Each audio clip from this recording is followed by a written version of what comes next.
Hello everyone. Presidency ইউনিভার্সিটিতে যে গ্র্যাজুয়েশনের ভর্তির জন্য অ্যাডমিশনটা হয় সেটা ডব্লিউবিজেই কন্ডাক্ট করে। কিন্তু এই বছর দেখা যাচ্ছে ডব্লিউবিজে এর ওয়েবসাইটে নতুন কিন্তু কোনো রকম তোমাদের নোটিশ আপডেট দেয়নি। তোমরা কেউ যদি ওয়েবসাইটে আসো দেখবে, তো এখানে কিন্তু লাস্ট 2025-এর যেটা আপডেট এটাই কিন্তু রয়েছে। 2026 থেকে 27-এর যে একাডেমিক ইয়ার বা 26 সালের যে অ্যাডমিশন প্রসেস সেটা কিন্তু ওয়েবসাইট থেকে কোনো রকম আপডেট দেওয়া হয়নি। এবং তোমরা কেউ যদি প্রেসিডেন্সি ইউনিভার্সিটির অফিসিয়াল ওয়েবসাইটেও যাও, এখানেও কিন্তু নোটিশ সেকশনে দেখো ইউজি অ্যাডমিশন 2026 থেকে 27 এরও কিন্তু কোনো রকম নোটিশ নেই। অ্যাপ্লিকেশন এবং অ্যাডমিশন পোর্টালে আমরা যদি একবার চেক করে দেখি, তো এখানে দেখবো শুধুমাত্র কিন্তু পিএইচডির অপশন আসছে। গ্র্যাজুয়েশনের জন্য কোনো রকম কিন্তু অপশন আসেনি। আর তোমাদের যেটা জেনারেলি আসে অ্যাডমিশনে ভর্তির জন্য, সেটা হচ্ছে এই সেকশনটাই। এখানে তোমাদের সেকশন এ তে লেখা থাকে admission to undergraduate course 2026 থেকে 27। সো এটা নিয়ে আমরা আলোচনা করব যে তোমাদের অ্যাডমিশন প্রসেস এবছর এন্ট্রান্স এক্সামের মাধ্যমে হবে নাকি ইন্টারনাল এক্সামের মাধ্যমে হবে। দেখো এই পেজে আমরা আলোচনা করব। সো 2026 সালের যদি আমরা আপডেট দেখি, যেটা এই বছরের রিসেন্ট আপডেট, সেটা হচ্ছে তোমাদের যে ডিপার্টমেন্ট গুলো রয়েছে, সায়েন্স ডিপার্টমেন্ট বা হিউম্যানিটিস ডিপার্টমেন্ট, তোমাদের কিন্তু প্রত্যেকটা ডিপার্টমেন্টের এন্ট্রান্স এক্সাম এবছর নাও হতে পারে। এটা হচ্ছে একটা ইন্টারনাল মিটিং হয়েছে এবং সেখানে যেটা বলা হয়েছে যে প্রত্যেক ডিপার্টমেন্টকে এটা দায়িত্ব দেওয়া হয়েছে যে যে যার মতো কিন্তু এক্সাম নিতে পারবে। মানে সায়েন্স ডিপার্টমেন্টকে বলা হয়েছে যে সায়েন্স ডিপার্টমেন্টের মধ্যে যে কয়েকটা সাবজেক্ট রয়েছে তারা তাদের মতো কিন্তু একটা ইন্টারনালি এক্সাম তারা কন্ডাক্ট করতে পারে। এবং এই এক্সামটা বলতে পারো কিছুটা এন্ট্রান্স এক্সামের মতনই। নাম্বার ডিসাইড করবে কলেজ কর্তৃপক্ষ এবং ওনারাই কিন্তু বলে দেবেন যে এই সাবজেক্টের জন্য এত নাম্বার এবং কোয়েশ্চেন প্যাটার্ন এই টাইপের হবে। তবে জেনারেলি যেটা দেখা যাচ্ছে সেটা হচ্ছে chemistry, statistics, life science, economics আর অ্যাস্ট্রোফিজিক্স, এই কয়েকটা সায়েন্স ডিপার্টমেন্টের যে সাবজেক্ট থাকছে এদের কিন্তু পুরোপুরিভাবে ইন্টারনাল এন্ট্রান্স এক্সাম হচ্ছে ইনস্টেড অফ ডব্লিউবিজেই।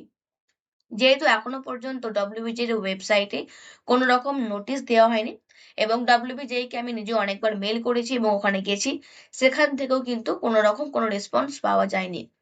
তো যদি তোমাদের এক্সাম হয় তাহলে এতদিনে নোটিশ দেওয়া দরকার ছিল, তার কারণ পিইউবি-ডিইটির যে এক্সাম হয় সেটা কিন্তু জুন মাসে হয়, জুন মাসের একদম শেষ করে। তো হিসাব মতো মে মাসে যদি নোটিশ তোমাদের দেয় তাহলেও কিন্তু 1 মাস তোমাদের কাছে টাইম দিতে হবে এন্ট্রান্স এক্সামের জন্য। তাহলে এপ্রিল মাসে তোমাদের ফর্ম ফিল আপ হওয়াটা দরকার ছিল। আর বাকি রইলো হিউম্যানিটিস ডিপার্টমেন্ট। তো হিউম্যানিটিস ডিপার্টমেন্টের মধ্যে হিস্ট্রি আর পলিটিক্যাল সায়েন্স এদের পসিবিলিটি রয়েছে, বাট এটা শিওর নয় যে এন্ট্রান্স এক্সাম ইন্টারনালি আদৌ এরা কন্ডাক্ট করবে কিনা। তো এটা পসিবিলিটি রয়েছে, বাট আমি বলতে পারছি না যে এটা হবে কিনা। যদি পরে হয় তাহলে তোমরা অবশ্যই নোটিশ পেয়ে যাবে। তো এই যে আপডেটটা এটা এখনকার মতো, যদি এটাও আবার মনে করো মে মাসে চেঞ্জ হয়ে যায় তখন আমি তোমাদের সঙ্গে সাথে আপডেট দিয়ে দেবো। আর যে সমস্ত সাবজেক্টের এক্সাম হচ্ছে তাদের এক্সামটা জেনারেলি জুন মাসে হবে, কারণ মে মাসে তোমাদের এমনিতেও এক্সাম হচ্ছে না। তো জুন মাসে হয় ফার্স্ট উইকে অথবা লাস্ট উইকের দিকে তোমাদের এন্ট্রান্স এক্সাম হবে। তো জুন মাসের আগে তোমাদের নোটিশ আশা করি তোমরা পেয়ে যাবে। আর বাকি যে সমস্ত সাবজেক্ট রয়েছে হিউম্যানিটিস স্ট্রিমের মধ্যে যাদের এক্সাম হবে না, তোমাদের কিন্তু মার্কড বেস হিসাবে তোমাদের অ্যাডমিশন হবে। অর্থাৎ উচ্চ মাধ্যমিকে তোমরা যে পার্সেন্টেজ নাম্বার পাচ্ছ, 100-র মধ্যে তোমরা যত পার্সেন্টেজ পাচ্ছ তার ওপর তোমাদের কিন্তু অ্যাডমিশনটা হচ্ছে।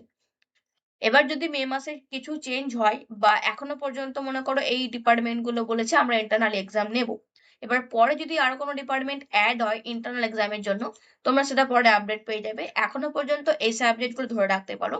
এছাড়া অ্যাজ এ টিচার আমি তোমাদের প্রত্যেকটা ডিপার্টমেন্টকে বলবো যে তোমরা নিজেদের মতো কিন্তু একটুখানি প্রিপারেশন নিয়ে রাখো। যদি এন্ট্রান্স এক্সাম না হয় তো তাহলে তো কোনো সমস্যা নেই।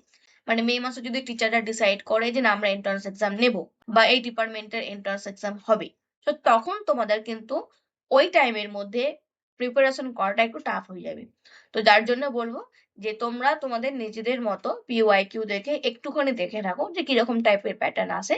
তারপর যদি এক্সাম হয় তো ভালো, না এক্সাম হলে তোমাদের উচ্চ মাধ্যমিকের যে যেমন নাম্বার পেয়েছো সেই ওয়াইজ তোমাদের কিন্তু ডিপার্টমেন্টে ভর্তি হবে। জিনিস আশা করি বুঝতে পারলে। তো এই ছিল আজকের আপডেট। এখনো পর্যন্ত এই আপডেটটা পাওয়া যাচ্ছে, পরবর্তীকালে যদি কিছু পরিবর্তন হয় তখন আমি তোমাদের সেটা কমিউনিটি সেকশনে পোস্ট করে দেবো। Thank you.